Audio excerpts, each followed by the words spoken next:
So I'm going to break down my top performing campaign ad sets and ad thing. I'm going to go into the ad account and show you everything. So if you like this video, let me know in the comments down below. So I'm in my ad account right now. As you can see my screen, we have spent millions of dollars in this offer, but just on this ad account only, in the last 30 days, we have spent about $9,000. We have different ad accounts, and then different ad accounts have different budget and different amount of spend. But this is one of our main ad account. We have other ad account where we spend 10, 12, 13, 14, $15,000, and we're gonna look at the data, and then we're gonna see our best performing campaign, and we're gonna find the trait, what makes it the best performing campaign, and then we're also gonna look at the ad sets and the ads of that best performing campaign, and we're gonna try to find common theme among them. So I have unique leads right here, and then I have cost per unique leads. So I have unique sales, cost per unique sales, I have ROAS, profit, and unique leads. So the most important number here is the ROAS, because ROAS gives me the exact and accurate number, and then also cost per unique sales. By the way, if you enjoy a video like this, let me know in the comments down below so I know that you like it and I can make more. And if you want to connect, then you can message me and reach out to me on Facebook, by the way. Let's look at the ROAS. Looking at the ROAS in the last 30 days, this campaign right here and this campaign right here has the best ROAS, whereas this one has the 2.81, which is the highest ROAS. It doesn't have as much spend, like it only has $299. So it looks like this is a new campaign. Compared to this one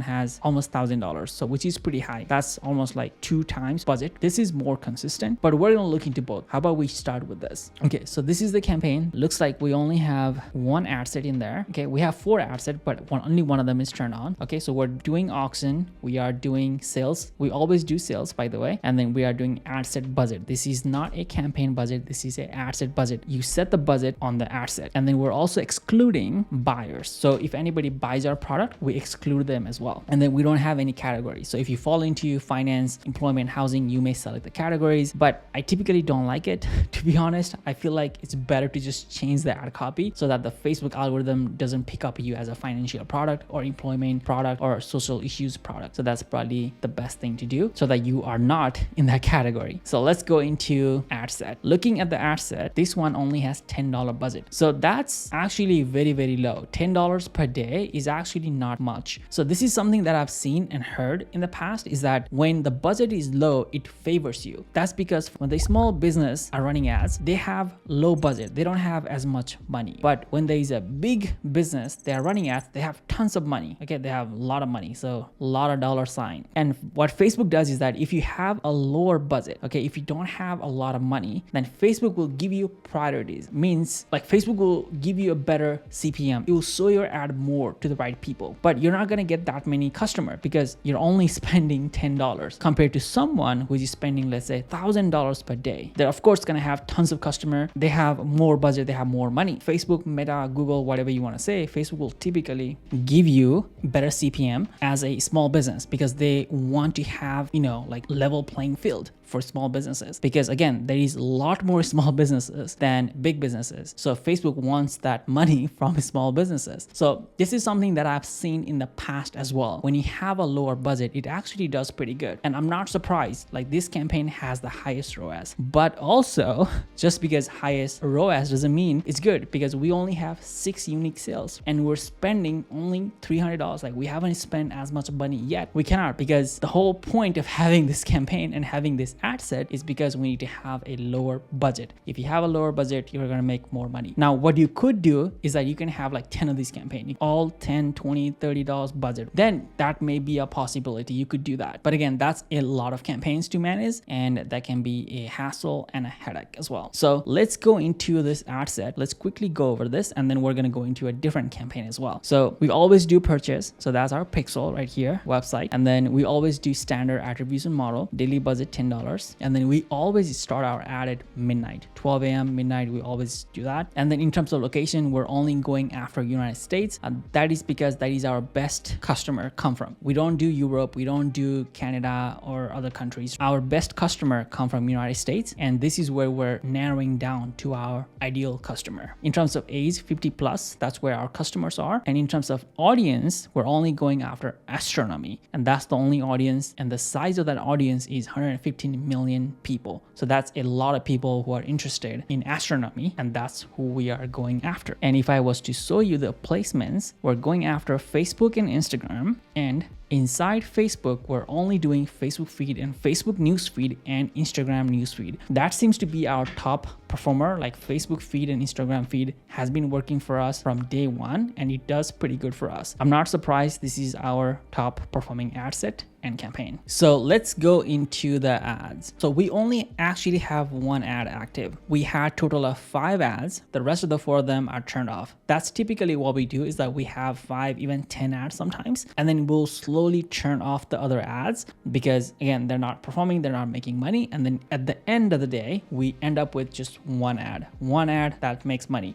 So in a way, this campaign is just one ad set, and one campaign. So this was not by design, to be honest. That's just what happened to be. In a moment, I will show you we have one campaign with multiple different ad sets and multiple different ads as well. Again, this is something that used to work. In the past, there was a time, I think it was back in like 2020, maybe 2021. People used to do a lot of one campaign, one ad set, one ad. Maybe that still works. I don't know. That seems to be working here, and that's good to see as well. So let's look into the ad. So this is the ad. This is how it looks like. Looks like the video size is 9:16. So it looks like that's the video size, maybe 4:5 or 9:16. And this is a post ID. Now, if you don't know what a post ID is when you recycle the ads. You are using the same ads over and over again. When you do that, there is a massive advantage. The biggest advantage is that you retain the likes and the comments. As you know, people see your ads and they comment on your ads, they like your ads, right? You don't want to be starting new ads every time. When you do that, you start with 0. Like you have no likes, you have no comments.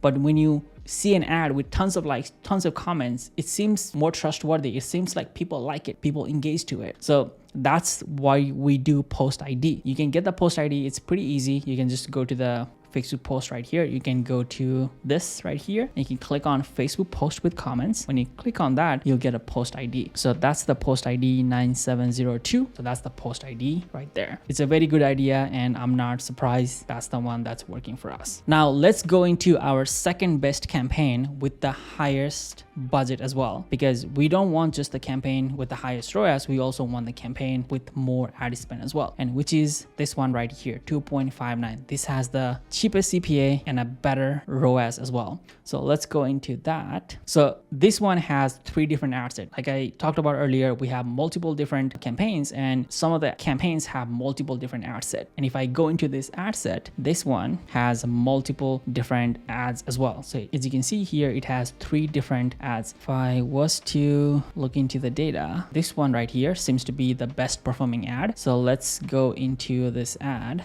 see what is it all about. And this is the image. So this is basically an image that we took. It's just a simple image. So it looks like it has multiple images as well. Not sure, but it's a little confusing. 7 images being used. So it has 7 different images, and out of all the images, this image seems to be doing the best. Simple black background, red text, and then there is an ad copy, there is a headline, and that just seems to be it. So it looks like we have 2 different headlines as well, and then we have 4 different headlines and 2 different ad copies, and then we have our tracking parameters right here. Now let's go back to the ad set and let's look into the ad set once again. So this is the ad set, purchase event, standard attribution model, 12 a.m. looks good. So this is something that we do, is that we don't run ads in the morning. So this is like at 2 a.m., 3 a.m., 4 a.m., right? We don't run ads in the morning. It's because no one's buying. Okay, we looked at the data and no one's buying in the morning. And this is again viewers time zones, because we have people from Eastern time zone, we have people from Pacific time zone, right? We have people from all over different time zone. We don't show ads based on their time zone at 3 o'clock or 4 o'clock or 5 o'clock in the morning, typically because people don't buy, like I said. And then this is our interest. If I look at the interest, this is even bigger. It has 468 million people in this audience, and this one has 69 people in this audience. So that's a lot of people. So that's just what it looks like. If I was to go into the campaign, this is what it looks like. Sales objective, classic, campaign budget. This one is a campaign budget, and this one is a lifetime budget. So earlier you saw $10 per day daily budget. This is a lifetime budget. What it means is that you have an end date. So I say, hey, today is January the 14th. I'm going to have a lifetime budget, which is going to end on, let's say, February the 14th. It's going to run for 30 days. And your goal is to spend $2,000 in 30 days, which means it's going to try to spend $66 per day. But the benefit of having a lifetime budget is that someday it's going to spend $50 and someday it's going to spend $70 and $75. It's going to go up and down,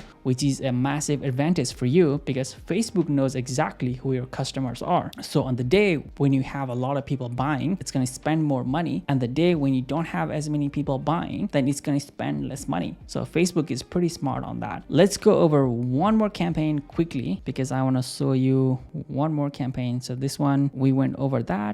Let's go over this one, 2.32. So this one is just one campaign and one ad set with 4 or 5 different ads. And looks like from here, only this ad is the one that's running. So that's the only ad it's running. If I was to click on edit, sales, campaign budget, lifetime budget, same thing. Let's go into the ad set, standard attribution, 12 a.m., midnight. It's still running. One of the things that we do is that we always increase the date. So if it's about to end and the campaign is doing really good, we will just increase the date. We'll just move that to March 31st, or we'll just move that to, let's say, April the 14th, right? And then give it more budget. When you increase the date, make sure to give it more budget. And the rest of them seems the same. Location, United States, is 50 plus. So that's who our customers are and that's who we are running to. Let's go over the ad, and the ad is this one right here. So this is the ad that has the most amount of money, and that's bringing the bacon home. All of the AI recommendations, all of those things are turned off. We do use a display link, so that's pretty good. I will recommend using a display link as well. And then you have the video. One of the things is that the video is actually 9:16. I'm pretty much sure of it. And